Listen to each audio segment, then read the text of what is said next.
Ils étaient 9 attendus. Au final, 8 ont répondu présent. N'empêche, Patrice Talon, président de la République du Bénin, qui les avait invités, était au rendez-vous du dialogue politique. Un dialogue exclusif qui était parti pour ne connaître que la présence des forces politiques acquises à la cause du chef de l'État. A déploré le parti du Renouveau démocratique, le parti de Adrien Hongbeji aura quand même participé au conclave de 3 jours qui accoucha de recommandations. Le rapport en main, Patrice Talon n'a pas laissé ses pages se refroidir. Quelques jours après, il réunit les principaux organes de l'Assemblée nationale autour. Le diagnostic qu'il avait posé demandait la relecture du code électoral et de la charte des partis politiques. Mais pour guérir le Bénin de la crise née des dernières législatives, il faut aller loin. Il faut des mesures d'apaisement, ont suggéré les délégués du Palais des Congrès. Les détenus et autres personnes poursuivies dans le cadre des incidents du 28 avril, des 1er et 2 mai, doivent être libres. La trouvaille du président de la République pour traduire cette volonté dans les actes est le vote d'une loi d'amnistie. La 8e législature, dont la légitimité continue de susciter débat, devra s'en charger. Elle le fera de façon diligente, ont promis ces organes rencontrés. Si certains voient en cette rencontre une preuve supplémentaire de la soumission de cette législature aux ordres du palais de la Marina, d'autres avant même la rencontre tirent la sonnette d'alarme. Attention, il y a une révision de la Constitution qui se cache derrière l'issue de la rencontre des 10, 11 et 12 octobre dernier, écrit le parti Union sociale libérale, tout comme d'autres partis de l'opposition qui n'ont pas encore en main leur récépissé. Une révision opportuniste, pense-t-il. Le PRD, qui a pris part au dialogue, n'est pas contre une certaine révision de la loi fondamentale. Il a ses conditions. Mais il ne prendra part ni au débat de la relecture de la charte des partis politiques et du code électoral, ni au débat d'une relecture de la Constitution à l'Assemblée nationale. Le parti Mouel Bénin n'y sera pas aussi, mais il donne feu vert à Patrice Talon et à l'Assemblée nationale. PRD, USL, Mouel Bénin, mesdames, messieurs, ce sont les 3 partis que nous recevons pour vous, pour parler de l'issue du dialogue et des initiatives qu'ils suggèrent, ce dialogue. Sa langue de bois ce matin, je suis Saturnin Diossou, mesdames, messieurs, bonjour, bienvenue à vous. Et en plateau avec moi ce matin, c'est Fils Béo Aguia. Bonjour. Bonjour monsieur Diossou, bonjour aux auditeurs également de Soleil FM. Vous êtes le secrétaire général du parti Mouel Bénin. Bien sûr. Donc là, Mabalo, bonjour. Bonjour monsieur le journaliste, bonjour à tous les auditeurs de votre radio. Chargé de communication et porte-parole du parti Union sociale libérale, bienvenue à vous, à Soleil FM. C'est moi, merci. Et puis, Parfait Aoyo, vous êtes chargé des questions numériques au sein du PRD pour le dialogue politique. Vous êtes l'un des porte-parole de ce parti. Bonjour à vous aussi. Bonjour monsieur Diossou, bonjour chers téléspectateurs et auditeurs. Vous l'avez rappelé. Oui, puisque nous sommes sur les deux chaînes. Et c'est à vous. Et bonjour à tout le monde. C'est à vous, Parfait Aoyo, que j'adresse la première question. Quand on entend du premier rapporteur du dialogue politique convoqué par le président de la République, quand on entend dire qu'il y a eu consensus autour, par exemple, des 10% à totaliser au plan national pour être éligible au partage des sièges à l'Assemblée nationale, alors que le PRD, dans son mémorandum, dit qu'il faudra simplement supprimer cette disposition du code électoral. Est-ce qu'il y a lieu de dire que vous êtes toujours en phase avec les conclusions de ce dialogue? Merci beaucoup. Effectivement, il y a consensus sur le principe des 10% pour ramener aux grands ensembles politiques. Nous sommes d'accord qu'il ne faut plus avoir dans le landerneau politique désormais de petits ou de micro-partis. Ce principe est unanimement accepté. Le consensus est obtenu sur ce principe. Maintenant, au dialogue, il était question de parler des principes. Il n'est pas question de rentrer dans les détails. Et justement, dans les détails, nous on estime que, au niveau de l'article 242 alinéa 4, ce n'est pas à ce niveau qu'il faut mettre le principe de 10%. Nous estimons que cet article tel qu'il est libellé aujourd'hui, d'abord difficilement interprétable, vous avez vu la manière fastidieuse avec laquelle la Sénat a tenté de l'interpréter sans y arriver. Et nous nous sommes dit, revoyons tous les mécanismes pour que cette loi que nous qualifions d'aberration à l'article alinéa 4 et qui n'existe dans aucune législation au monde ne vienne pas nous créer des problèmes demain. Nous estimons que nous ne voulons plus, à la sortie de ce que nous avons connu aux dernières élections, nous ne voulons plus de situation anxiogène ni chrysogène.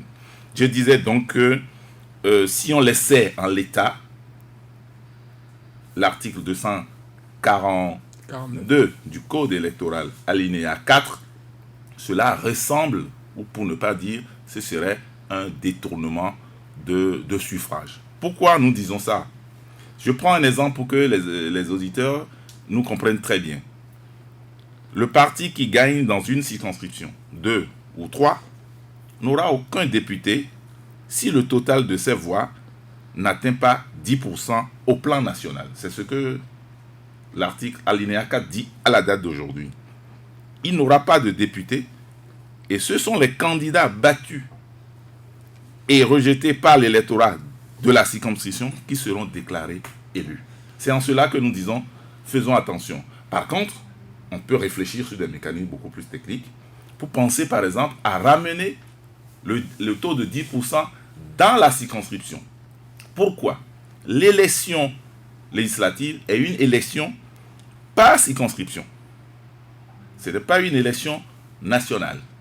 On a 24 circonscriptions à la date d'aujourd'hui et à partir de cet instant, le calcul se fait à l'intérieur d'une circonscription. Donc c'est à ce niveau que tous les calculs se font. Sans vous arrêter, Parfait Aouyo, vous étiez de la 7e législature, le PRD, la 7e législature qui a adopté ce code électoral et n'a pas pu se faire entendre déjà à ce niveau, parce que ce n'était pas parti pour 10%, c'était parti pour bien plus. Elle s'est ramenée à 10%. Pensez-vous qu'aujourd'hui, avec votre absence à l'Assemblée nationale, on tiendra compte de cette spécificité dont vous parlez? La question aujourd'hui n'est pas une question de présence ou non.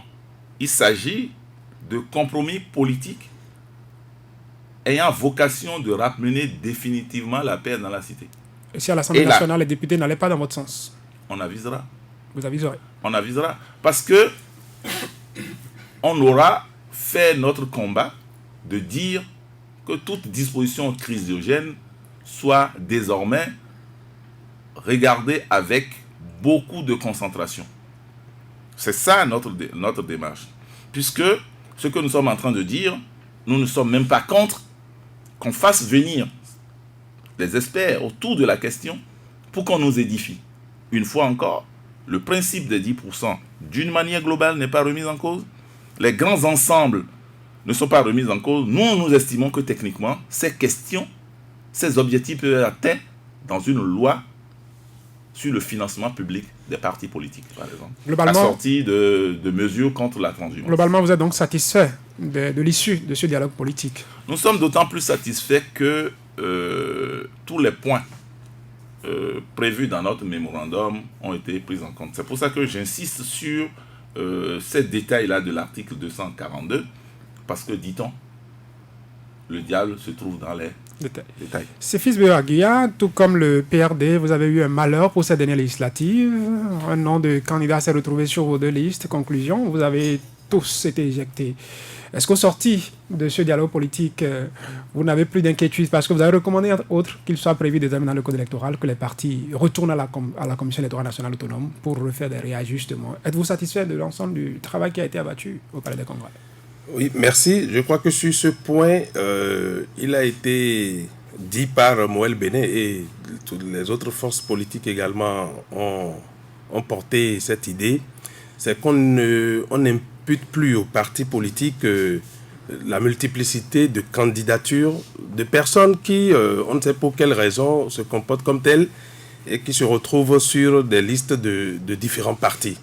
Parce que comme je dis, on ne sait pas toujours pour quelles raisons cela arrive. Et donc, c'est de faire en sorte qu'après une première publication ou une première délibération de la Sénat ou de l'organe en charge des élections, que les partis politiques puissent avoir la possibilité de venir apporter des corrections dans un délai relativement court quand même, pour que ces éléments-là. Parce que c'est l'article 46 du Code électoral qui a dit qu'on ne peut plus, voilà, qui a listé les éléments qu'il faut avoir et qu'on ne peut plus apporter de correction une fois que la Sénat a délibéré. Je crois que l'article 270 aussi, ou 69, ces articles sont venus dire les conditions dans lesquelles on peut toucher à la liste, on dit, sauf en cas de conflit d'emblème, de logo, ou en cas de décès de candidat.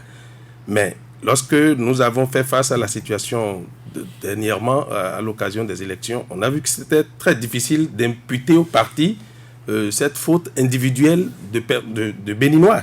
Parce qu'il s'agit, et nous avons proposé de corser des sanctions contre ces personnes, de mettre en place des sanctions, de les poursuivre. Pour votre cas précisément, quand on sait que le candidat qui s'est retrouvé sur deux listes à la fois a écrit pour dire qu'il n'a jamais déposé son dossier à un parti, est-ce que vous ne pensez pas que poursuivre les individus ne serait non, c'est pas ça. Ce n'est pas ce candidat-là. Ce candidat, c'est une question propre au PRD. Ce n'est pas ce candidat. La question de doublon de candidature s'est plutôt posée dans la 4e circonscription électorale entre le PRD et Moël Bénin. Okay. Celui dont vous parlez, un certain Aklassator, je crois que ça doit relever de la 9e ou de la 10e circonscription électorale. Qui n'était pas en doublon. Ce n'est pas ce cas-là. Mais le cas où nous avons eu des candidats sur la même liste, nous avons estimé qu'à l'avenir, qu'on puisse pénalement s'occuper de ces personnes-là, qu'on puisse, en fait, les propositions sont allées jusqu'à dire de les rendre inéligibles sur une période, de les rendre incapables de vote aussi, et de leur faire payer des amendes, pour que cela ne se répète plus jamais. Vous imaginez, ça c'est pour une élection où nous avons seulement quelques 166 candidats au total, pour les législatives, pour chaque parti. Nous allons vers d'autres élections là maintenant, qui mobilisent plus de candidatures. Et vous voyez l'environnement dans lequel nous sommes, où des personnes estiment que bon, si ce parti peut mieux me mettre ici, je pourrais. Et alors on se met dans une disposition de multiplier ses chances. C'est des situations comme ça qui ne sont pas du tout intéressantes. C'est vrai qu'il faut former les militants, il faut les conscientiser, il faut faire un certain nombre de choses, mais l'humain demeure l'humain. Et donc vous ne pouvez pas tout cerner en ce qui le concerne, parfois quand il veut poser des actes. Et donc c'est une avancée parce que tous les partis politiques savent que si nous allons... Cette situation, on peut même décider de chercher à vous torpiller en créant une telle situation. Ça peut être... On peut décider de vous torpiller en créant une telle situation. Et donc, pour que cela ne se répète plus et au détriment des partis politiques, cette avancée a été notée. Donc, le code électoral sera corrigé à propos, voilà, sur cette question. Donc, Lamabalo, aussitôt le dialogue fini, l'Union sociale libérale est montée au créneau. Le parti n'y voit que du vent, venant du palais des congrès. Il dénonce d'ailleurs certaines mesures qu'on recommande déjà et trouve d'ailleurs que c'est la preuve que la 7e législature, la 8e plutôt, serait illégitime. Est-ce que ces points que nous avons évoqués ne sont pas, au-delà de tout, des avancées en matière de relecture du code électoral ? D'accord, je vous remercie d'abord pour l'invitation. Et en même temps, je vais vous dire le soutien de l'USL et de moi-même pour l'injuste sanction dont vous avez écopé il y a quelques jours pour avoir dit des choses non démenties à la date d'aujourd'hui. Vous êtes une radio d'information. C'est la première fois que j'entends qu'on sanctionne, qu'on met en demeure une radio d'information pour avoir donné une information vraie. C'est le recul démocratique que nous dénonçons toujours. Ceci dit, je suis heureux d'avoir en face de moi un ami de Moël et un ami du PRD. Les deux ont connu la même fortune que nous aux dernières élections législatives. C'est-à-dire que nous avons tous été exclus. Alors j'ai été surpris, quand je les entends parler, de ne pas avoir remarqué que nos amis réclament la reprise des élections législatives. Pour moi, c'est le point essentiel. J'écoute le PRD qui était au Parlement, qui ne nous a pas soutenus lorsque nous critiquions l'article 242, le même PRD qui a voté, n'est-ce pas, cette loi, qui aujourd'hui revient pour donner des précisions sur des détails ou des principes. Je note que le PRD est satisfait. Je note également que ce que Céphis Béarguia dit, que c'est à l'Assemblée qu'il faut aller le dire. Parce que c'est à l'Assemblée qu'on vote les lois. C'est à l'Assemblée qu'on corrige les lois. Ce n'est pas dans un dialogue. C'est pour ça que nous pensons que ils ont permis au chef de l'État d'avoir une Assemblée bis. De donner l'impression d'avoir dans ce dialogue une partie de l'opposition, de refléter cette image et maintenant d'aller vers ce qu'on a vu il y a quelques jours au Palais de la République. Ils ont légitimé ce dialogue. Alors nous pensons, nous, à l'Union sociale libérale, et je le martèle encore ici, que ce dialogue était totalement illégal, illégitime pour nous.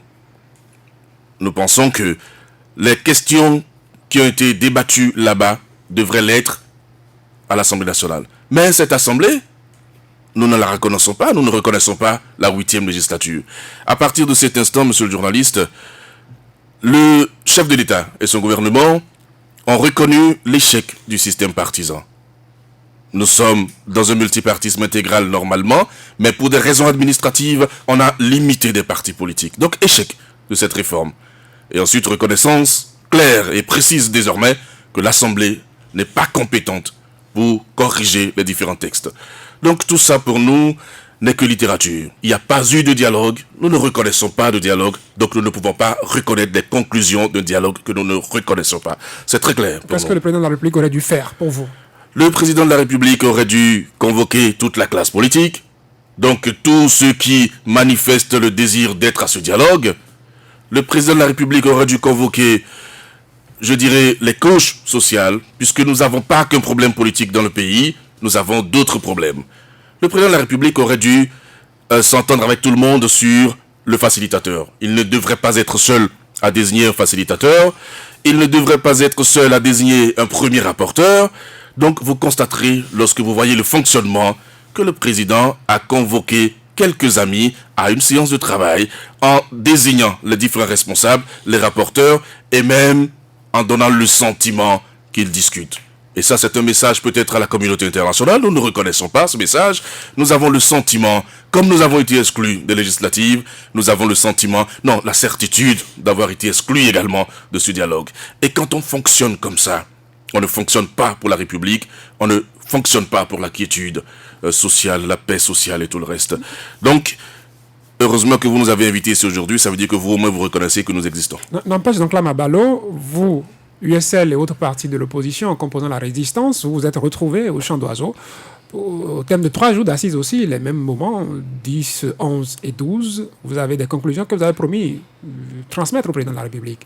Est-ce qu'on ne peut pas prendre ça comme étant votre participation à ce dialogue que le président de la République avait souhaité à sa manière?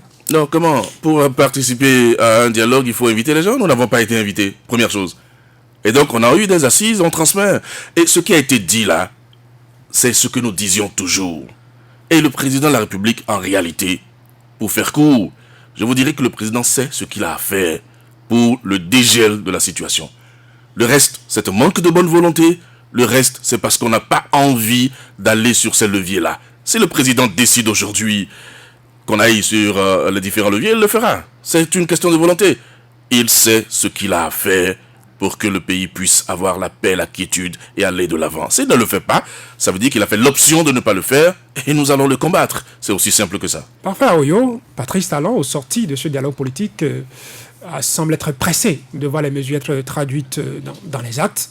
Il a rencontré le bureau de l'Assemblée nationale, les présidents de commission, les présidents de groupes parlementaires. Est-ce que toujours vous ne le voyez pas dans la logique de la décrispation? Non, le président Patrice Talon est dans la logique de la décrispation totale. Maintenant, la manière d'y arriver dépend d'un individu à un autre. Vous approuvez sa méthode à lui, à Patrice Talon? Nous le constatons et nous l'apprécions. Pourquoi? Qu'il ne vous échappe pas que le 20 juillet déjà, le président disait qu'il fallait faire quelque chose, il fallait faire un dialogue. Le 15 mai, il réitère en rencontrant une certaine classe politique.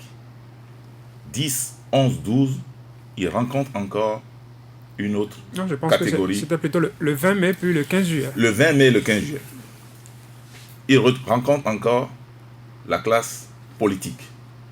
jusque-là, dans tous les 3 phases, les acteurs ne sont pas forcément unanimes. Ce n'est pas les mêmes acteurs qu'on rencontre. Vous avez d'ailleurs déploré dans votre mémorandum que ce dialogue soit exclusif. Je vais y arriver.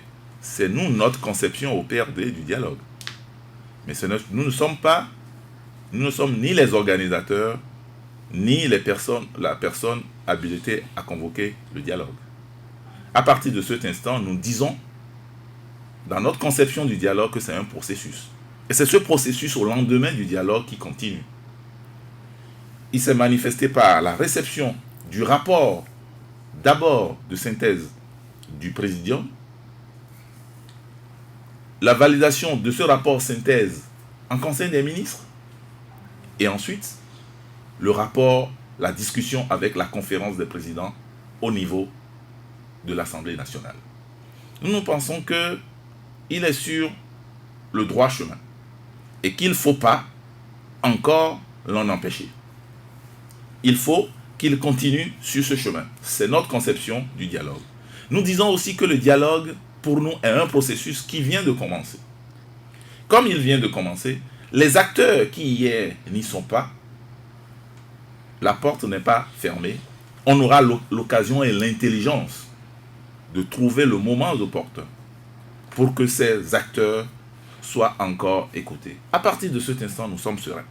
Nous sommes totalement sereins. C'est pour ça que ceux qui nous disent pourquoi vous rentrez dans les détails, c'est parce que nous parlons désormais, après le dialogue, nous parlons au PRD désormais des éléments qui peuvent faire l'objet de discussions à l'Assemblée nationale, c'est tout.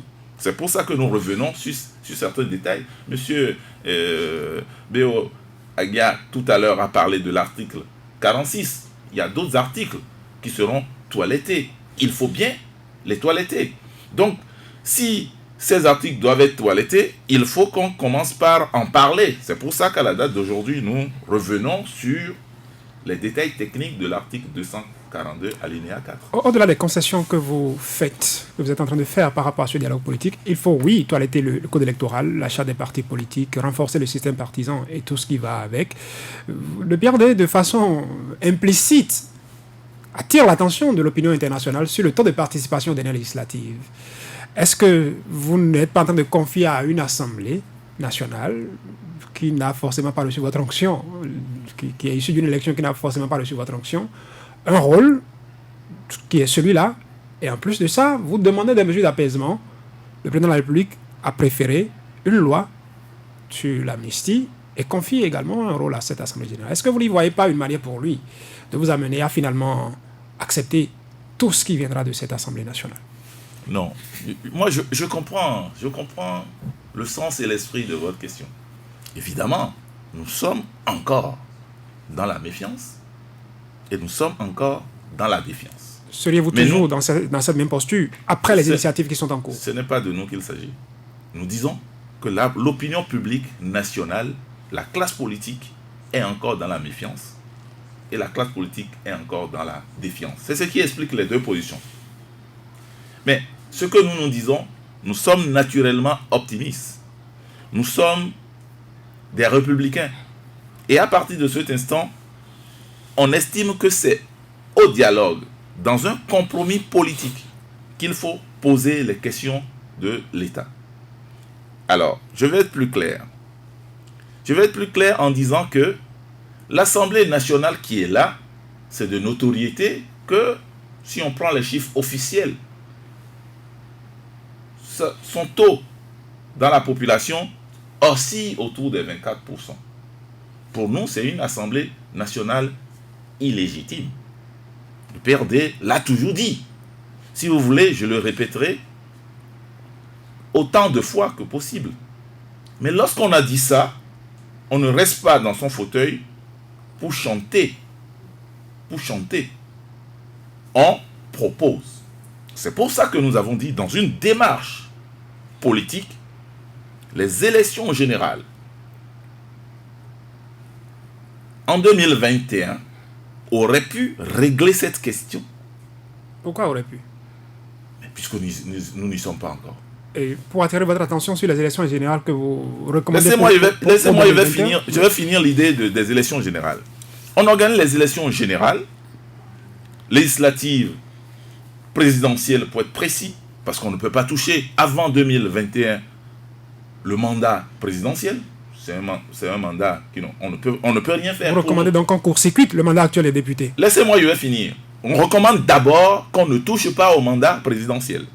Et deuxièmement, qu'on organise une élection générale en 2021 afin que les députés qui sont là puissent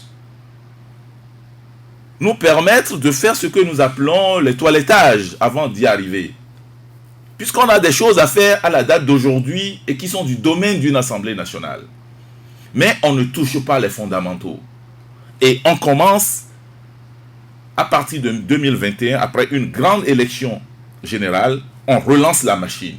Pourquoi 2021? Nous sommes tous d'accord, et ça fait le point de consensus, qu'il faut organiser dans le pays des élections générales. Et le point sur lequel personne ne s'est entendu, c'est la date. Nos amis du chant d'oiseaux, avec quelques noms d'oiseaux, nous ont dit il faut arrêter tout de suite. Nous, on n'y était pas, on n'était pas au chant d'oiseaux. Je profite pour dire, on n'a pas reçu d'invitation de leur part. Donc, quand on organise aussi, oui, nous aussi, on aurait pu faire les mêmes procès qu'ils font. Ils ne nous ont pas, ils nous ont exclus au chant d'oiseaux. Et nous avons reçu quand même de leur part des noms d'oiseaux. Donc, il faut savoir, il ne faut pas lire midi toujours à sa porte. Cette parenthèse étant fermée, je continue de dire que nous sommes pour qu'on coupe la poire en deux. Mais quand est-ce que nous allons commencer les élections générales? Quelle est la date indiquée? C'est ça la vraie question. 2021. 2021, pourquoi? Parce que maintenant, on ne peut pas ramener à faire une élection présidentielle. Avant 2021, on ne peut pas faire une élection présidentielle. Avant 2021, on n'a pas encore l'organisation qu'il faut. Les élections générales sont lourdes et nécessitent une organisation technique. De façon implicite, vous demandez qu'on prolonge le mandat des élus locaux, des conseillers communaux et autres, parce que le mandat arrive à terme en 2020. On peut enclencher ce processus bien avant 2021 pour leur élection et aller dans une période électorale de 6 mois. Parce que leur élection devrait commencer, si on respecte le calendrier, autour d'octobre 2020. 2020, c'est une élection lourde des fois qui fait 3 mois. On est déjà à la fin 2020 et on enclenche les élections générales en 2021. Nous allons nous retrouver en 2021 au bas mot à un point de départ. Ce qui nous permettrait d'aligner toutes les élections et les mandats. Les mandats seront alignés. À partir de cet instant, nous allons arriver à ces spécificités qui suggèrent d'autres tests auxquels il va falloir qu'on touche. Séphis Bewagia, vous n'êtes forcément pas d'accord avec le PRD sur ces détails près. Il faut écourter le mandat des députés à l'Assemblée nationale pour 2021. Les élections générales, vous partagez certainement cet avis. Je disais en intro que vous donnez votre feu vert à Patrice Talon à l'Assemblée nationale, quel que soit ce qu'on fera. En fait, au dialogue politique de la semaine dernière, les partis politiques se sont entendus sur les principes. Sur les questions de modalité, il y a encore à s'entendre forcément. À s'entendre avec Parce vous que, par ou à exemple, l'Assemblée nationale sur la question des élections générales, il a été proposé, certains partis politiques ont proposé 2020. Certains ont dit 2021, d'autres 2023, d'autres 2026 même. Et donc, c'est une question de modalités qui peuvent être déclinées. Mais le plus important pour Moël Bénin, c'est le regroupement des élections, c'est l'année électorale. C'est le regroupement des élections pour nous sortir de l'épuisement électoral, pour nous sortir de tout le temps que cela nous prend. C'est sur le principe, c'est le plus important pour nous. Sur les modalités, on verra bien pour la suite. Mais je voudrais quand même dire que le dialogue politique tenu était légal. Il prend source dans l'article 36 de la Constitution qui nous recommande de dialoguer au Bénin. De dialoguer avec... Maintenant. Quel parti? Je prends dans votre introduction, cher ami Joshua, vous dites la crise naît des élections. Donc, la matière dont le dialogue va s'occuper, c'est la situation pré ou post-électoral. Voyez-vous? Donc, pour dire que, parce que j'ai entendu donc là me dire qu'il faut inviter les forces sociales, non. Que chacun reste par ailleurs dans son couloir. C'était une question politique. Les partis politiques qui régulièrement sont constitués ont été conviés à ce dialogue-là. Et j'espère bien que l'USL finira par régler le processus son processus de formalisation, ira à terme, se mettra dans les rangs pour que ce parti puisse exister, pour qu'ils ne disent pas, comme il l'a dit tantôt, que vous au moins vous le reconnaissez. Or, nous-mêmes, on a besoin de le reconnaître aussi pour échanger de façon régulière. Parce que si ce n'est pas le cas, ça ne va pas être intéressant sur la durée. Et donc, nous souhaitons que ce processus aboutisse au niveau de l'USL, au niveau du ministère de l'Intérieur. Et sur la question même du ministère de l'Intérieur, nous avons fait des observations au dialogue et il a été souhaité que désormais le ministère de l'Intérieur ne fasse qu'en bloc lot d'observations pour éviter des allers-retours aux partis politiques. Tout ça pour permettre à des partis comme l'USL de régler leur formalisation le plus tôt possible. Maintenant, sur les éléments discutés là-bas et l'avenir des discussions sur la suite du processus. Je l'ai dit ailleurs face toujours à Donclam que le dialogue, comme disait aussi M. Arroyo, c'est un processus qui a été ouvert. Et donc, des éléments, des forces politiques qui ne sont pas présentes à l'Assemblée, y compris celles présentes à l'Assemblée, se sont retrouvées à cette occasion pour dire voilà la situation que les tests, notamment l'achat des partis et le code électoral ont généré. Il nous faut voir à l'intérieur ce qu'il convient d'améliorer, ce qu'il convient de retrancher, ce qu'il convient de toiletter pour avancer. Parce que je pose toujours cette question, si tous les partis politiques, si il n'y avait pas crise électorale, aurions-nous besoin d'aller au dialogue? J'en doute fort. Est-ce que le dialogue convoqué cette année aurait eu sa raison d'être? Et donc, il nous faut nous dire ce pourquoi nous allons au dialogue. Et ce dialogue, il est bel et bien légal parce qu'il prend source dans la Constitution de la République. Il est légitime parce que ce sont les forces politiques régulièrement constituées qui y ont pris part. Lui, dire qu'il n'est pas légal, il n'est pas légitime, c'est dire que toutes ces organisations politiques, en fait, on nettoie et puis... Mais comme je dis chaque fois, ce qui me fait plaisir au niveau de ces allégations, c'est que autant qu'elles ne reconnaissent pas ce qu'il s'est passé, mais elles s'intéressent très bien aux conclusions et c'est intéressant. Et je voudrais aussi dire à la suite de M. Arroyo, en fait, moi je vais m'interroger, qui a convoqué le dialogue du chant d'oiseau, qui a convoqué le chant d'oiseau, pourquoi avoir exclu des partis politiques, pourquoi avoir estimé que d'autres formations pourraient ne pas venir prendre part à ces travaux-là. Ce serait aussi illégitime et illégal pour vous. C'est pour dire que, comme on dit là, il ne faut pas aller midi à sa porte. Mais nous avons besoin d'avancer parce que l'issue de ce dialogue politique tenu au Palais des Congrès, les conclusions, les points d'entente ne concernent pas que les partis qui sont allés à ces échanges-là. Quand la suite, comme on le voit avec les échanges au niveau du bureau de l'Assemblée nationale et des présidents des groupes parlementaires et des commissions, c'est pour que nous puissions donner corps, pour que cette institution puisse donner corps à tout ce qui a été dit. Parce que, au demeurant, c'est un Parlement qui doit le faire. Merci, c'est Fils Buagia. Donc là, Mabalo, oui. Quand j'ai entendu Parfait Arroyo revenir sur certaines recommandations faites pendant le dialogue des 10, 11 et 12 octobre dernier, personne n'ose peut-être le dire, mais est-ce qu'on n'y voit pas là une révision de la Constitution? Vous l'avez dit après ce rendez-vous du Palais des Congrès. Je souris parce que mes amis font une confusion terrible. Vous savez, sur le chant d'oiseaux, personne n'a reçu d'invitation ni de badge. C'était ouvert à tous ceux qui se sentaient concernés par les questions abordées là-bas. Si vous n'êtes pas venu, c'est vous-même qui vous êtes exclus. C'est aussi simple que ça. On n'a pas le don d'ubiquité. Attention. Comment voulez-vous qu'ils soient au Palais des Congrès? C'est pour ça que je vous explique. Au chant d'oiseaux. Eux, là-bas, ils avaient badge. Ils avaient invitation. Vous avez vu quelqu'un au champ d'oiseaux avec des badges, invitations? Donc, ceux qui sont venus au champ d'oiseaux sont ceux qui se sont sentis exclus. Est-ce que vous avez réclamé vos badges? Ceux qui se sont... Mais on n'a pas été invités. Donc, ceux qui ont été exclus là-bas se sont retrouvés ici. Et c'est parce que eux, là, ils ne se sentent pas exclus, c'est pour ça qu'ils ne sont pas venus. Ils étaient à la parodie de dialogue, ils ont préféré ça. Donc c'est aussi simple que ça. Alors, ces filles aiment bien les principes et les modalités. Oui, sur le principe du dialogue, c'est le principe, n'est-ce pas, constitutionnel.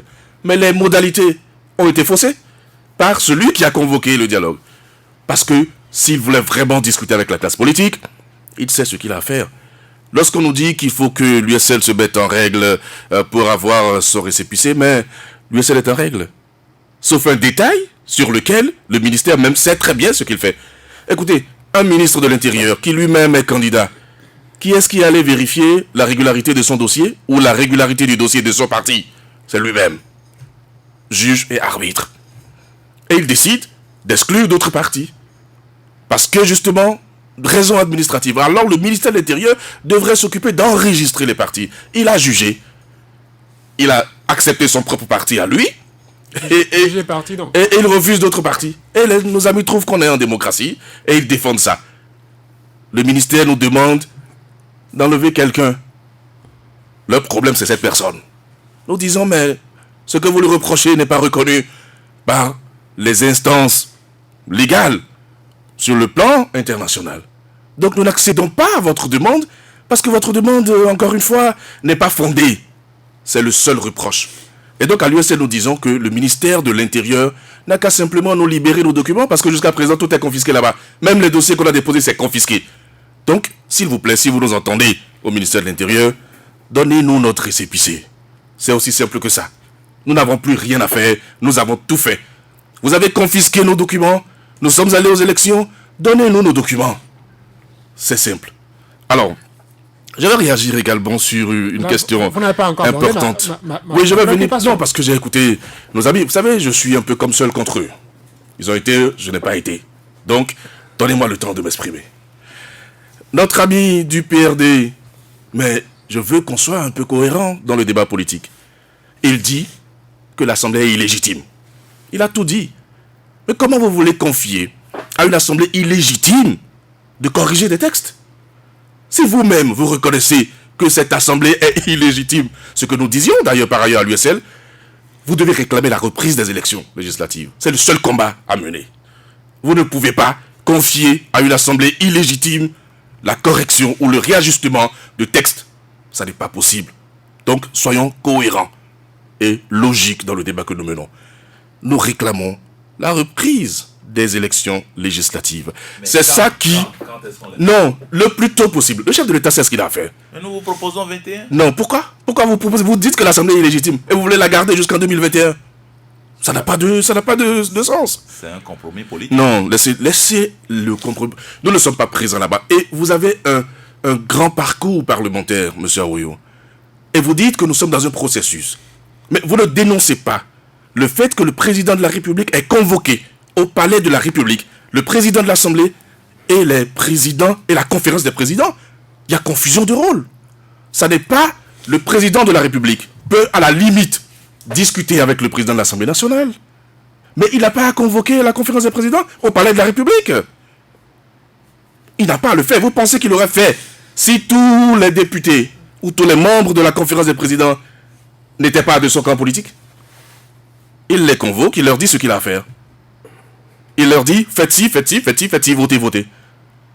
Mais nous ne sommes plus dans un système de séparation de pouvoir. Et ne pas le remarquer, le dénoncer, serait ne pas aider ce pays à avancer. Donc, le processus dont vous parlez, vous n'êtes plus dedans. Puisque tout s'est limité au dialogue. Le reste, ce n'est plus vous. Le Conseil des ministres, aucun de vous n'était là. La réunion du président de la République avec la conférence des présidents, aucun de vous n'était là. Aucun de vous ne sera à l'Assemblée nationale. Quel gage avez-vous que ce que vous avez dit... Peut-être qu'après une copie que l'Assemblée nationale voudra déposer, le président de la République va le rappeler pour soumettre. Donc tout se passe entre le président et l'Assemblée. Il y a même les deux institutions. Il y a même une équipe qui doit renforcer Victor Tokpanou, le rapporteur. S'il vous plaît. Je ne veux pas aller dans certains détails. D'accord? Tout se joue entre deux institutions.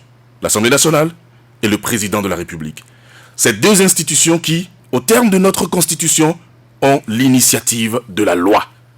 Et nous sommes dans un système démocratique, c'est la loi qui régit tout. Nous ne sommes pas là où on prend les lois. On ne peut rien contrôler. Donc laissez cette affaire de Seron, j'entends, ça va être corrigé à l'Assemblée, vous n'êtes pas là-bas. Comment vous suivez ça? Rien. Donc nous sommes dans un marché de dupes, c'est très clair. La révision de la Constitution, mais c'est un débat séculaire. Encore une fois, le principe de la révision est un principe constitutionnel. Mais tout est dans les modalités. Et le président, par 2 fois, n'a pas réussi justement cette réforme constitutionnelle par faute de consensus. À l'Assemblée nationale, justement. Aujourd'hui, il a les 83 députés. Et vous êtes allé lui donner le pouvoir, n'est-ce pas, de réviser la Constitution et d'y mettre ce qu'il veut. Parce que pour vous, ce qu'il demande ne pourrait être fait sans qu'on touche Mais ils savent. à la loi fondamentale. Et j'ai même envie de dire que, avant d'aller à ce dialogue, chaque parti politique on lui avait déjà dit ce qu'il faut aller proposer là-bas. C'est le sentiment que j'ai.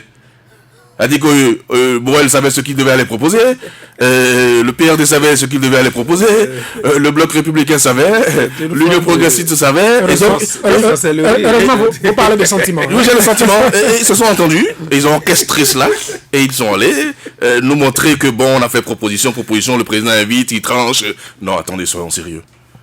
Je pense que les solutions sont là à côté. Ce n'est pas la peine d'aller se distraire ou d'aller distraire l'opinion publique nationale et internationale. Si le président veut qu'on règle la situation, il sait sur quel levier il faut agir. Donc, nous n'avons ni confiance en ce qui se fait là, ni en cette assemblée-là qui ne peut rien. Cette assemblée ne peut rien. Il faut simplement reprendre les élections législatives pour mettre tout le monde à l'aise. Nous demandons au pouvoir de nous battre dans les urnes. Oui, nous sommes démocrates. Mais battez-nous dans les urnes. Ne nous excluez pas. Si à la fin, vous êtes majoritaire, ça aurait été le choix du peuple. Mais la politique systématique d'exclusion n'est pas une politique démocratique. Vous avez exclu des élections, vous excluez du dialogue, vous excluez de tout et vous dites qu'il faut aller se conformer. Se conformer à quoi? À rien du tout. Parfait. Aoyo, vous n'osez pas le dire.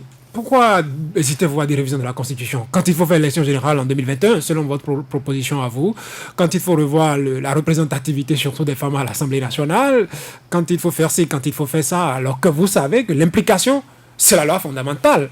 Pourquoi n'osez-vous pas dire révision de la Constitution au PRD? Le principe sacro-saint qui est mis dans notre Constitution de 90, c'est la révision par voie consensuelle. Sur ça, tout le monde est d'accord. Mais la situation actuelle nous demande un consensus politique. Donc, une fois que le consensus politique est obtenu sur les grands sujets, ce que le dialogue actuel, le processus du dialogue actuel a commencé, il n'y a pas de raison que nous ayons de tabou pour toucher certains aspects de notre Constitution. Pourquoi ne le dites-vous pas ouvertement au dialogue? Que pour si, il faudra réviser la Constitution et vous laisser peut-être vous suggérer ça à travers les propositions. Qu'on le dise aujourd'hui, on ne sait pas encore les modalités qui seront mises sur pied. On ne sait pas les modalités. Lorsque les conditions de modification de la Constitution sont réunies, qu'est-ce qui l'empêcherait? Mais vous savez que les conditions sont réunies actuellement à l'Assemblée nationale. Nous sommes en train de dire, allons au bout du processus du dialogue dont l'épilogue serait le compromis politique et le consensus politique. Certains partis continuent de dire, à tort ou à raison, qu'ils sont exclus. Continuons le dialogue avec eux jusqu'à obtenir la cohésion de la classe politique. Pour nous, le dialogue vient de commencer. Le dialogue n'est pas fini. Pour vous, le dialogue doit s'achever à quelle échéance? Puisque le temps n'attend pas. D'échéance. Nous avons 2020, nous avons 2021. On va à ces élections dans quelles conditions? Rien ne presse. Tant qu'il n'y a pas la cohésion au sein de la classe politique, rien ne presse. Allons vite, allons lentement, j'ai envie de dire, car nous sommes pressés. Vous avez écouté l'Assemblée nationale après la rencontre de la dernière fois, dit que déjà la prochaine fois, l'Assemblée nationale peut donner des coups de pinceau, ce que nous appelons toilettage. Les choses qui peuvent être faites maintenant, on n'a qu'à les faire. Il faut pas, pourquoi attendre demain? Il y a des choses graves qui demandent l'unité nationale. On les abordera en son temps. C'est ça notre démarche. Nous sommes pour une démarche graduelle. S'il faut donner un coup de pinceau, il faut rendre les dispositions de sorte que le rôle du ministère ne soit qu'un rôle administratif et que le contentieux soit ramené à une autre instance rapidement. Nos amis qui se sentent exclus aujourd'hui au ministère de l'Intérieur auraient leur papier et à partir de cet instant, peut-être dans une semaine, dans deux, ils seront à une autre forme de dialogue. N'arrêtons rien. N'arrêtons pas le processus. Ça fait plusieurs mois que nous sommes en train de dire qu'il y a exclusion, il y a exclusion. Nous sommes dans une démarche de il faut démarrer. Pour nous, c'est des marches d'escalier. Nous avons plusieurs marches d'escalier à faire. Nous n'avons pas d'ascenseur et nous devons faire tous les pas. Et chaque pas gagné pour nous est une victoire. Nous sommes pour les petites victoires et c'est pour ça que nous disons et nous martelons, tout le monde est d'accord sur le principe d'élection générale. Et nous disons, quelle est la date de départ? Chacun n'a qu'à proposer. De toute façon, le principe est acté. Et dès qu'on a proposé ça, aujourd'hui, on dit d'aller aux élections à la date d'aujourd'hui, dimanche. Mais il faut des dispositions pratiques. Il faut mobiliser les ressources. C'est les mêmes qui, aujourd'hui, disent qu'il faut faire les élections tout de suite. S'ils se sentent toujours exclus, on n'aura pas gagné le problème. On n'aura pas réglé les problèmes. Il y a des problèmes sous-jacents. N'ayons pas peur pour toucher à la Constitution dès lors que le consensus est obtenu. Et le consensus, il est politique. C'est très important. Même pour les élections générales, lorsque on met le politique ou les politiques au sein du débat, on arrive à tout. On peut même, avec un consensus politique, faire des ajustements sans toucher à la Constitution. Donc nous croyons encore à ces mécanismes-là. C'est pour ça que nous insistons sur la notion de processus de dialogue et non de dialogue en 2 ou 3 ou 4 jours.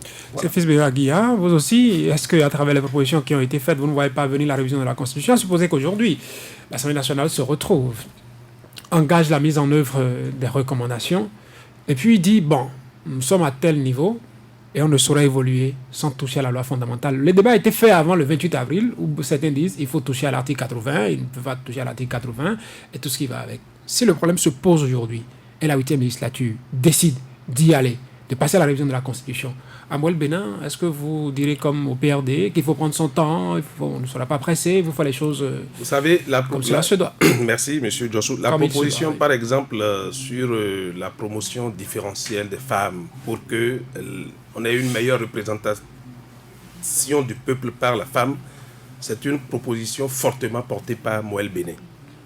Et vous connaissez bien cette question, elle est fortement liée à la Constitution de la République. Je ne sais pas, c'est vrai que des mécanismes spéciaux peuvent être trouvés pour sortir des tests qui permettent d'y aller sans toucher à la révision de la Constitution. Mais si toutes les forces politiques qui étaient présentes au dialogue ont dit oui, il faut y aller, les conséquences légales ou constitutionnelles sont connues. Il ne faut pas... Nous, en ouvrant le dialogue ce jour-là, nous avons dit il ne faut pas que nous proposions à nos mots des solutions placebo.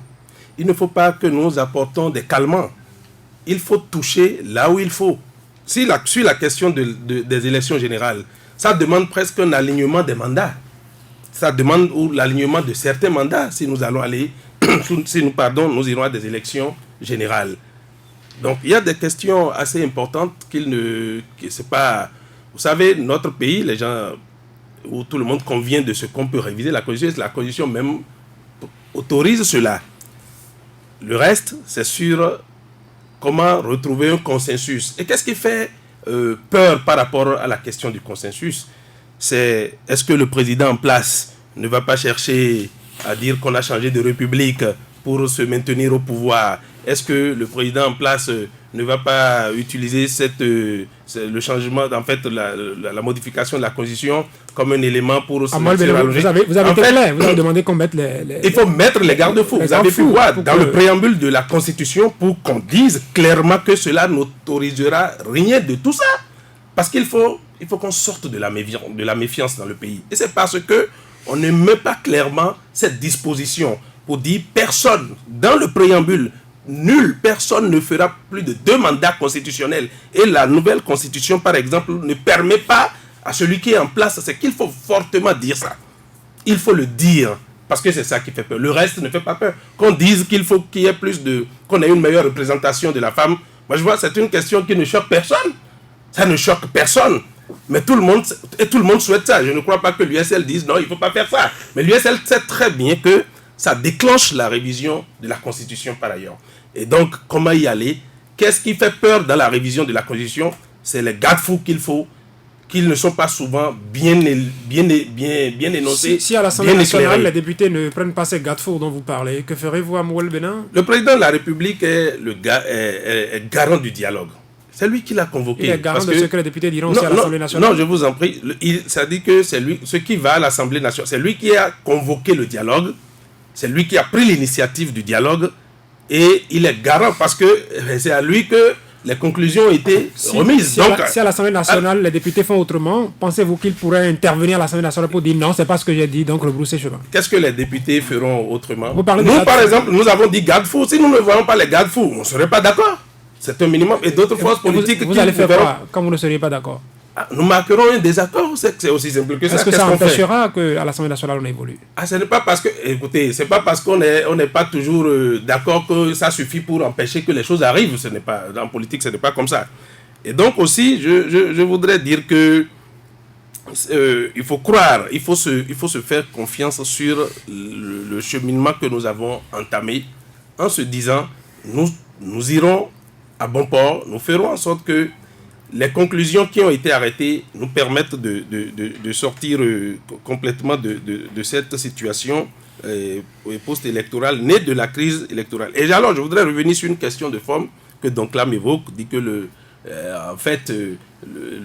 président de la République a convoqué ou a, je sais pas, moi je dirais plutôt a reçu le bureau de l'Assemblée nationale et les autres responsables du Parlement. Non, et ce n'est pas nouveau. La coulisse indique ce qui se serait passé. Ce n'est pas nouveau. Non, je vais vous dire. Le président de l'Assemblée nationale était à l'extérieur. Il paraît qu'il a été obligé d'écourter son séjour à l'extérieur parce que le président de la République... Ce n'est pas nouveau que le président de la République reçoive des responsables d'institutions. Et je crois même que pendant la crise électorale, ce fut ainsi. Le président Adrien Roumbédji, alors président de l'Assemblée nationale, était à la présidence de la République avec les membres de son bureau. Vous avez oublié, c'était en mars passé. Est-ce que cela était un problème? Est-ce que c'est maintenant que c'est un problème? Je crois qu'il ne faut pas envoyer dans l'opinion des choses qui ne permettent pas de construire des débats politiques sérieux. Et donc, ce qu'il se passe, le rôle que l'Assemblée nationale va jouer, elle le connaît.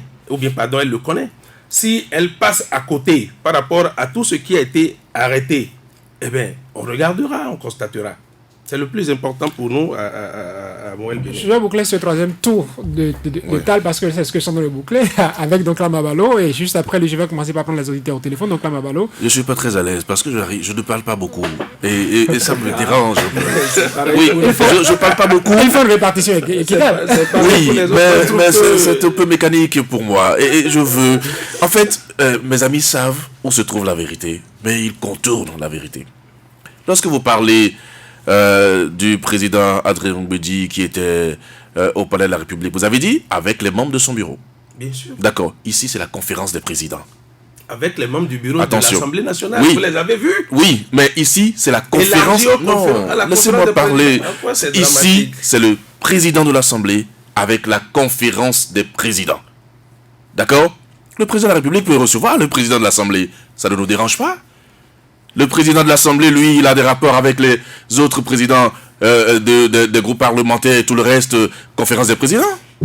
Mais lorsque le président de la République convoque au palais de la République le président de l'Assemblée et la conférence des présidents pour leur dire « faites ceci », ça n'est pas normal. Oh là là. Et vous devez le reconnaître avec nous que ce n'est pas normal. Moi, du tout pas. Je ne vois Mais même pas l'autre chose qui est également un importante pour nous, c'est quoi? C'est aussi un dialogue. C'est que, justement, si ce dialogue était possible, pourquoi vous avoir convoqué, vous?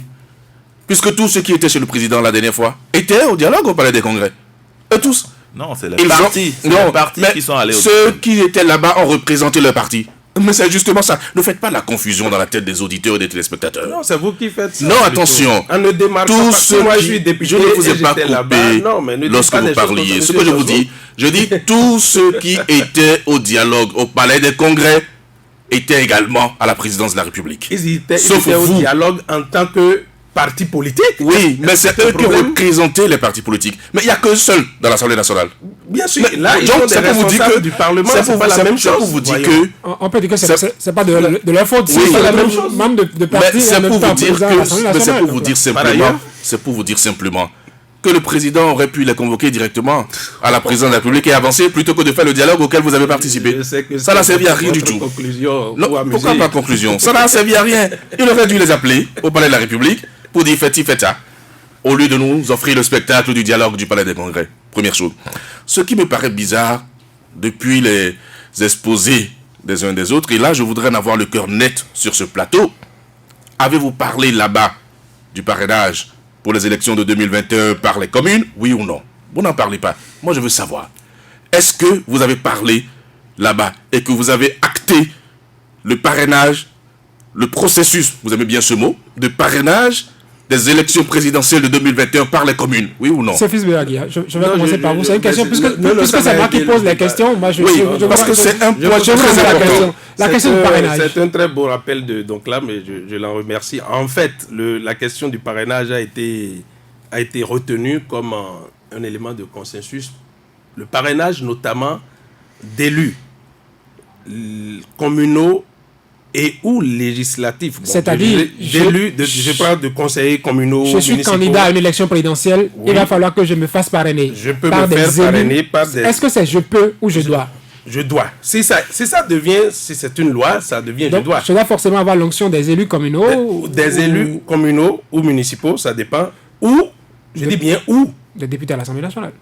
ou bien et, si j'ai des députés qui veulent porter ma Mais candidature. le président fait l'option Mais des c'est élus l'option- communaux. Non, il n'y a aucune option qui a été La faite. conférence, Aucune option n'a été le faite. conseil Non, des non, ministres écoutez, a parlé des élus mais écoutez, par commune. Allez-y, allez-y. Écoutez, Allez-y, ouais. il s'agit d'élus communaux ou municipaux ou de députés, pour dire simple.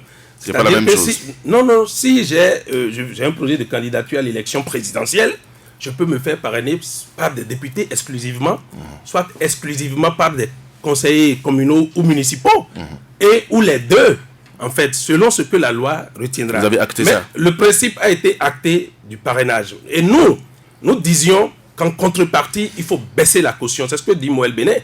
Si nous arrivons, l'idée c'est À quoi servirait le reste de la caution? il faut baisser Quand on aurait baissé, il faut baisser drastiquement la est-ce caution. pour intéresser ceux qui devront parrainer? Non, ce n'est pas ça. C'est pour faire en sorte que tout ce que nous disons dans ce sens-là, c'est renforcer le secteur politique, c'est renforcer le système partisan. Parfait, Et oui. donc, Rapidement, je vous coupe, permettez, parce que là, les auditeurs doivent Je commencer prendrai la parole après, on va répondre, on va prendre les Oui, bien auditeurs. sûr, par rapport au parrainage. Parfait, Aouyo. Oui. Le Pierre est-il d'accord avec le parrainage? Pour la question du parrainage au dialogue, si mes souvenirs sont bons, c'est un parti de la mouvance qui l'a proposé. Lequel, précisément? C'est pas utile, ce n'est pas le PRD. En tout cas, donc, c'est ça le bloc qu'il républicain. a proposé, mais ça devait être mis dans les points de non-consensus. Ça devait. Donc, il y a une erreur qui a été faite. Je ne sais pas de quoi vous parlez. Pour nous, la question de parrainage n'est pas un point discuté, c'est un point abordé.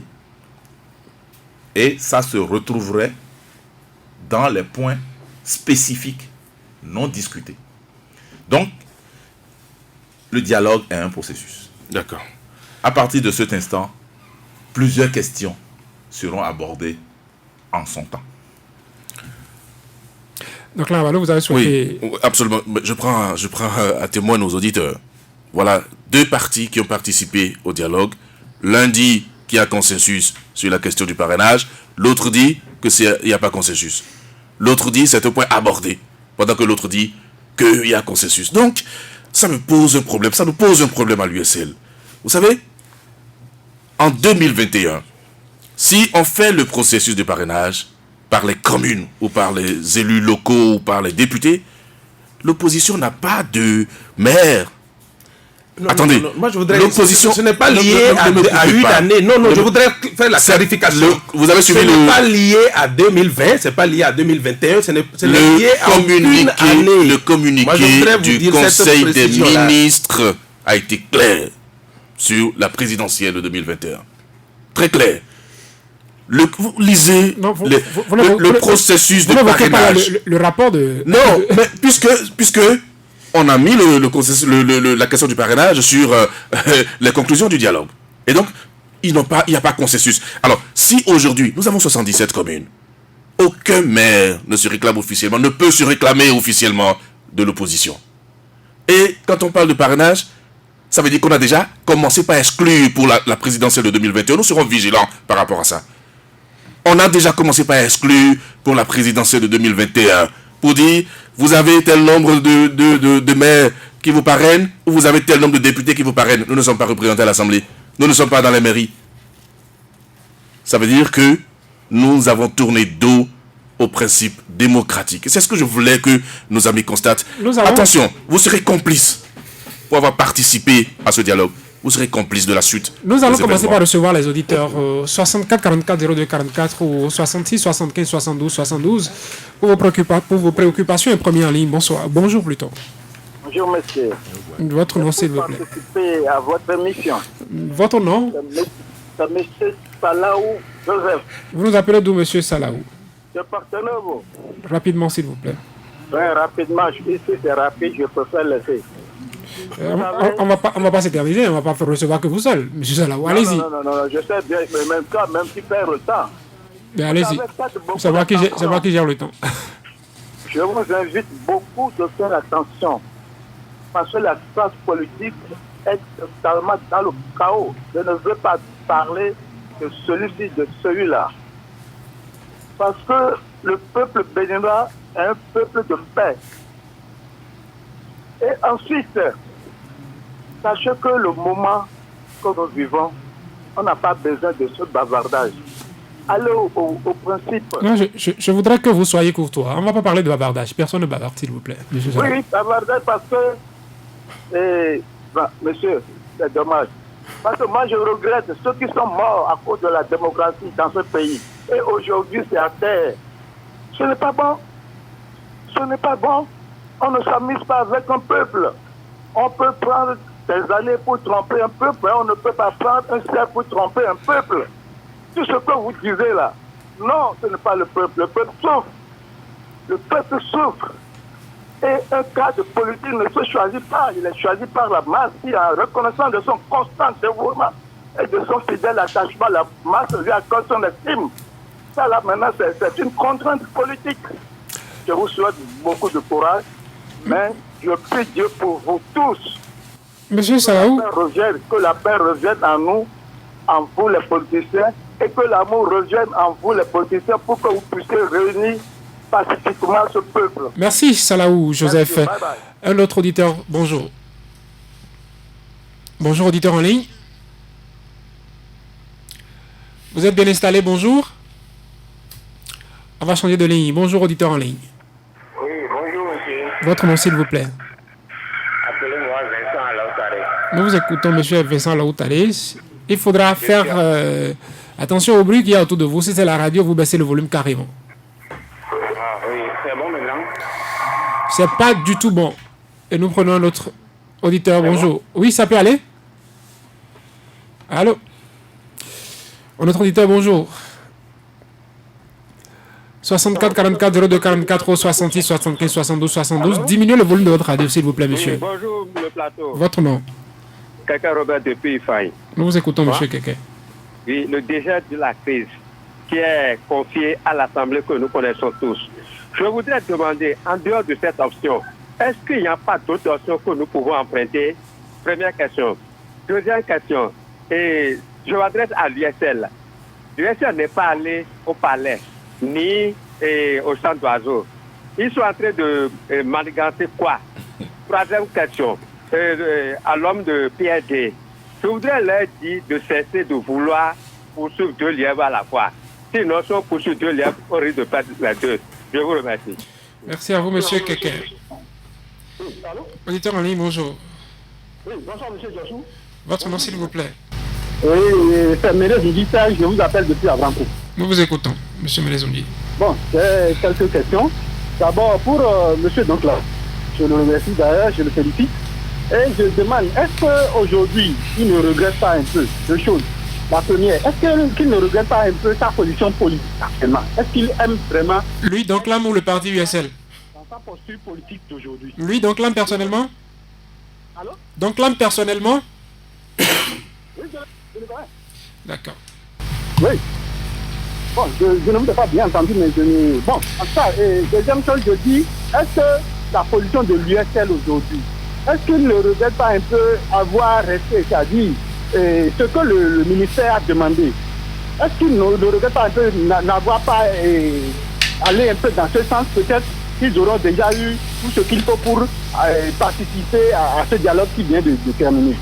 Et deuxième question, pourquoi monsieur Orden Aladati, je demande à monsieur, aux deux autres, c'est-à-dire pourquoi monsieur Orden Aladati déconstille Soleil FM à ses partisans?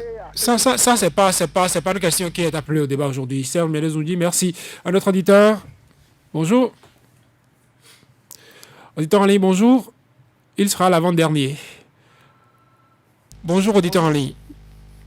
Alors, bonjour. Votre nom, s'il vous plaît. Joseph Gogan. Joseph quoi? Joseph Gogan, géorgien. Vous nous appelez d'où, monsieur Gogan? Oui, j'appelle de Salakodi. Rapidement, pour votre préoccupation.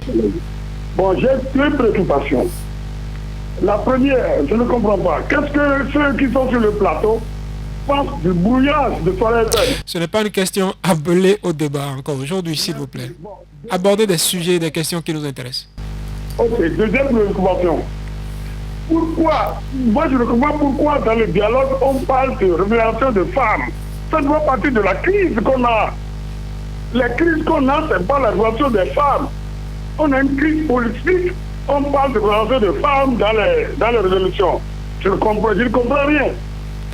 Je vous remercie. Un dernier auditeur. Bonjour. Auditeur en ligne, bonjour. Le pronom 64 ou 66. Georges Bonou qui m'accompagne à la mise en onde nous aidera à en avoir le dernier. Bonjour. Bonjour monsieur le journaliste. Votre nom? Je suis Jonas Toviro, je vous appelle de Sarkozy. Jonas Toviro. Oui. Votre question ou votre préoccupation? Ce matin, moi je veux dire à tous vos invités que le peuple est embrouillé, sans vous mentir. Je veux demander à l'USL, est-ce que les bruits qui se font aujourd'hui, selon la position de l'USL, est-ce que les bruits là arrangent le président d'honneur du parti l'USL? Deuxième préoccupation. Vous parlez de quel bruit, précisément? Je pense que la manière dont l'USL organise cette critique, en tout cas leur position sur certains sujets de la nation, si cela arrange vraiment le président de l'USL plutôt. Deuxième préoccupation, je crois qu'aujourd'hui, il y a l'impression que le pouvoir, bon, leur communication n'est pas souvent claire dans l'opinion nationale. Vous êtes encore embrouillé. On croit qu'on veut quelque chose et son contraire, malgré qu'on sent la volonté du président. Mais ceux qui sont autour d'eux, vraiment, je veux que la position n'ont pas été claire dans leur position. Jonas Toviro. Accompagne le président dans ce qu'il a de faire. Merci. Nous revenons en plateau. Merci pour ces auditeurs qui ont pu avoir la ligne. Donc là, je vais commencer par vous, puisqu'il y a certaines questions qui interpellent l'USL. Personnellement, est-ce que vous êtes à l'aise dans cette position politique? Est-ce que les différentes positions de l'USL concernant l'actualité politique arrangent Sébastien Ajavon, qui est le président de votre parti? Merci beaucoup d'avoir commencé par moi, Monsieur Jossou. le débat n'est pas d'arranger quelqu'un. C'est pas ça le débat. L'USL est un parti politique, reconnu comme tel et fonctionnant comme tel. Sans récépissé. Non, ce débat, peut-être qu'on aura le temps de le faire, mais vous avez compris là où se situe l'injustice. C'est tout, c'est aussi simple que ça. Il n'y a pas de regret à avoir en politique. Mes deux vis-à-vis sont plus capés que moi en politique. Moi, je suis nouveau, mais je dis, c'est un parcours. Ce sont des expériences. Donc, nous n'avons pas de regrets à faire. S'il me demandait personnellement si je regrette d'avoir quitté la radio pour la politique, non, pas du tout. J'ai pris cette décision en mon âme et conscience et en étant totalement serein et conscient des risques que je prenais. Donc ça ne rate pas cette arrivée. Alors pour moi, il n'y a pas de problème, il n'y a pas de débat à ce niveau. L'USL ne serait ni au Champ d'Oiseaux, ni au Palais des Congrès. Robert, quelqu'un voudrait savoir à quoi vous jouez à l'USL. Mais l'engagement politique n'est pas tributaire de la présence ou non à une rencontre. Aujourd'hui, nous sommes, comme je vous l'ai dit, un parti d'opposition. Et l'essentiel, c'est les résultats, c'est-à-dire les objectifs. Que dites-vous à cette absence de l'USL au Champ d'Oiseaux? C'est ça que je suis en train de vous expliquer. Non, c'est ça que je vous explique. Je dis, ce n'est pas l'engagement politique n'est pas tributaire de la présence physique. Aujourd'hui, nous avons un objectif. C'est quoi l'objectif? L'objectif, c'est justement la restauration de l'état de droit de la démocratie. Les méthodes peuvent différer. On dit souvent dans notre... je suis pas fond, mais je vais quand même y essayer. On dit... Sunumon Dambonyonohu. L'essentiel, c'est quoi? Dans Nikou, n'est-ce pas? Donc, c'est ça. Nous sommes dans un environnement où nos amis en face nous ont sérieusement infiltrés. C'est-à-dire quoi? C'est-à-dire que le pouvoir a infiltré... Oui, bon, parce que je les considère comme appartenant au pouvoir. Moi, je les vois comme ça. Donc, oui, je vous vois comme ça. On est de la mouvance. Voilà, vous nous avez sérieusement infiltrés. Infiltré l'USL. Infiltré, oui. Pas l'opposition. Je ne dis pas l'UFL, l'opposition. Pendant que nous tenons des assises et que nous discutons sur certaines questions sérieuses, tout est déjà dehors avant. Et pendant tout ce temps, on a toujours présenté l'USL comme étant le parti qui le faisait. Aujourd'hui, tout est clair. On voit qui le faisait. Le peuple même sait qui le défend réellement et qui faisait quoi. Donc, il n'y a pas un environnement de sérénité qui permet d'avancer dans le combat politique. Et si on s'entend, puisque la résistance, c'est un cadre de concertation, ça n'est pas un parti politique. Si on s'entend dans ce cadre, chaque parti, après, a la latitude de mettre en œuvre sa stratégie pour atteindre le résultat commun, l'objectif commun. Pour nous, c'est très clair. Donc, présence ou non à une assise, ou à... c'est pas ça qui détermine l'engagement politique. Je réitère, je réaffirme ici que nous sommes un parti plein de l'opposition et que notre combat, il est connu, il est traçable. Voilà. Parfait, Aoyo, vous avez été interpellé plus en tant que, oui, PRD d'abord, et puis après, plus il peut suivre deux livres à la fois. Oui. Nous, notre objectif au PRD est très clair. Nous sommes un parti de paix, de tolérance et de dialogue. Notre devise est claire: unité, paix, travail. L'objectif du dialogue, c'est de ramener la paix et la cohésion nationale. Toutes les dispositions chrysogènes avant, pendant et après le dialogue, pour nous, ne doivent pas être encouragées. Premier principe. Deuxième principe, nous pensons, avec force et conviction, qu'il faut utiliser les leviers politiques pour régler la crise aujourd'hui. Et troisième, et à partir de cet instant, c'est le consensus politique qui est la voie qu'il faut privilégier. C'est en cela, en étant membre à part entière de la mouvance présidentielle, nous conseillons à notre partenaire, le président Patrice Talon, d'utiliser cette voie. Donc, nous l'encourageons dans ce sens, de continuer à dialoguer, de ne pas être fatigué, d'être l'apôtre. Et nous, au PRD, on va l'encourager pour que le dialogue puisse aboutir. Les problèmes de ce pays, l'USL l'a dit, donc là, l'a répété, sont des problèmes politiques. Une fois que le politique règle les problèmes, tous les détails techniques, on peut les faire. Donc, toucher la Constitution, ne pas toucher, toiletter, ne pas toiletter, c'est le politique qui donne le lard. Et pour utiliser les dispositions de l'article 57, le chef de l'État en est le métronome. C'est à lui que nous avons confié les destinées de notre pays pendant 5 ans. Il sait qu'il a une responsabilité historique à jouer. Il est dans une démarche d'apaisement et rien au monde ne nous empêchera de l'encourager dans ce sens. Nous ne sommes pas pour la violence, nous sommes pour la paix et par conséquent, nous ne serons pas fatigués quand il y aura la disposition pour la paix. Bien entendu, légitimement, PRD sera prudent, mieux que par le passé. Je vous remercie. C'est Philippe Bewaguia. Les questions de représentativité de femmes à l'Assemblée nationale ne sont pas venues de la crise que nous connaissons. Pourquoi l'évoquer là? Il paraît que le peuple est embrouillé. Non, en fait, il y a eu un débat au titre de mesures qu'il fallait prendre pour un peu plus d'inclusion. Renforcer l'inclusion, faire une sorte de justice pour une meilleure participation d'autres couches de la société. Et c'est au niveau des tests que ça se passe, déjà au niveau du code électoral. Parce que si le code électoral recommande, si on dépose des dossiers, des listes de candidature à la Sénat, et on peut se rendre compte que oui, un tel parti a respecté ce que le code dit en faisant un meilleur positionnement des femmes. Et donc c'est un problème aussi à ce niveau. C'est pour ça que je disais que peut-être en voyant juste les dispositions, ça peut ne pas arriver à la révision de la Constitution. Ça peut être des tests spéciaux qui permettent de le faire ou une disposition spéciale. Et donc, c'est au titre de mesures d'inclusion comme une meilleure redéfinition de la carte électorale pour tenir compte de régions ou de milieux aujourd'hui qui ont une forte densité de la population, mais qui, au niveau de la représentation à l'Assemblée nationale, envoient un nombre très, très faible de députés. C'est au nombre de ces mesures-là. Moël Béné a proposé, par exemple, l'inclusion pour la représentation de nos compatriotes de la diaspora au niveau de l'Assemblée nationale. Ça n'a pas fait objet de consensus, par exemple. Et donc, je voudrais dire que non, nous n'avons pas à être embrouillés. C'est vrai que nous avons traversé une situation politique un peu difficile liée aux dernières élections législatives, mais tout se met en place pour que progressivement, cette décrispation arrive. Il y a eu des mesures d'apaisement.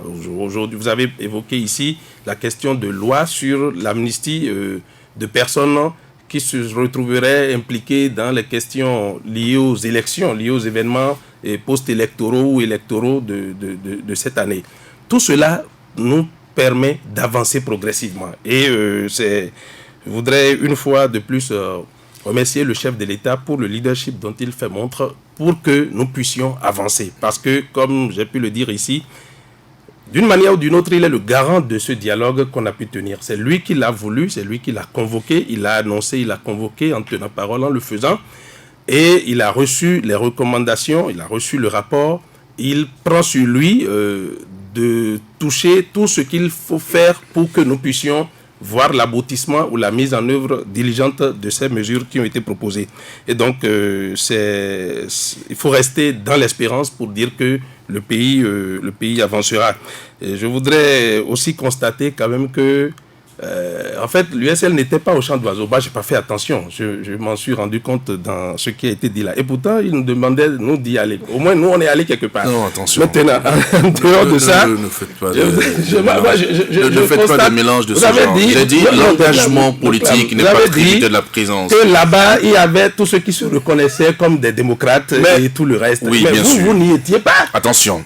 Bon, attention, il faut relever. En fait, vous faites de la politique. Non, nous sommes en débat politique. Justement, et il faut que je vous explique. J'ai clairement expliqué. Tout de suite, ceux qui ont voulu nous n'étions pas cohérents sur des questions de points de consensus. On va le laisser le dire parce que là, nous sommes en ok, il a qu'à finir. Alors, donc, je voudrais je commence alors par vous. Les jugements... Une minute parce que ça va donner Et l'autre chose aussi... Je voudrais souhaiter, moi quand j'ai écouté des sympathisants presque de l'USL au téléphone tout à l'heure, je voudrais souhaiter que les responsables de l'USL les écoutent. C'est tout ce que j'ai à dire. Parfait, Oyo. C'est en guise de conclusion en même temps. Hein. Nous sommes totalement contents du début de dégel. Nous demandons à toute la classe politique non pas de dormir, mais de Approchez-vous un peu veiller. de votre micro parce que la technicienne qu'on ne vous entend pas bien. Nous demandons à toute la classe politique, non pas de dormir, mais de veiller pour que le processus commencé par le chef de l'État, puisqu'il en a, c'est lui qui en a les attributions, ne s'arrête pas. Soyons des infatigables du dialogue. Transformons tout le territoire béninois en champ de dialogue.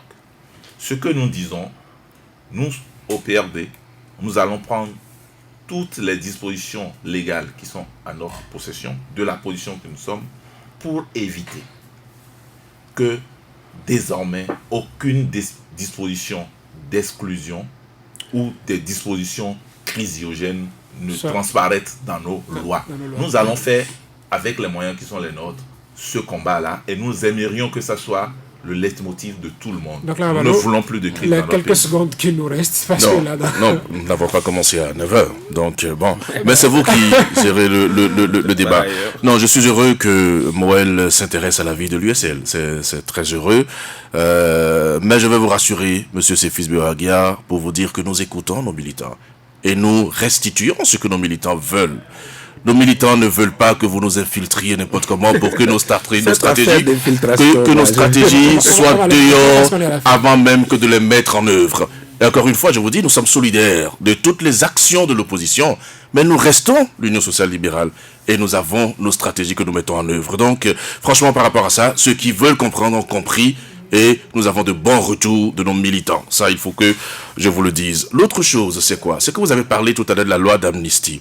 Nous ne reconnaissons pas, nous, une loi d'amnistie. Pourquoi? Parce que nous n'avons pas reconnu votre dialogue. Et en même temps, je vous le dis, il faut que vous le reteniez.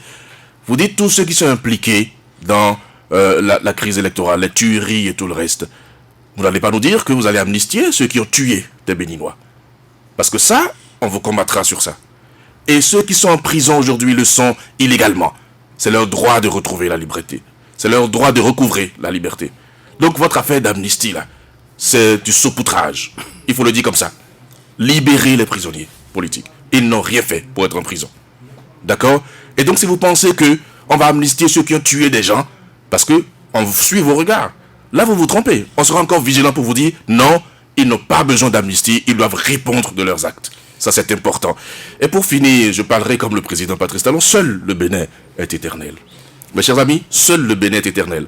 Vos petites manigances qui vous amènent à vous maintenir au pouvoir. Seul, non, c'est moi qui conclue, vous n'avez plus de seul le Bénin est éternel. Merci Seul le Bénin est écrivez-le quelque part. Seul le Bénin est éternel. Moi, je dirais qu'on devait l'écrire au fronton de chaque école. Merci d'avoir répondu à notre Seul le invitation. Bénin est Parfait, éternel. Aoyo. J'avais des questions numériques au sein du PRD et porte-parole dans les travaux de ce dialogue au nom de ce parti-là. Merci également, Parfait Aoyo, d'avoir répondu à notre invitation. Merci aussi à Séfis Béraguia, secrétaire général du parti Moël Bénin. Mesdames, Messieurs, merci à vous. J'avais oublié de dire merci à Georges pour nous qui était à la mise en onde. Mesdames, Messieurs, merci de nous avoir suivis. On se retrouve dimanche pour un autre numéro de 100 ans de devoir.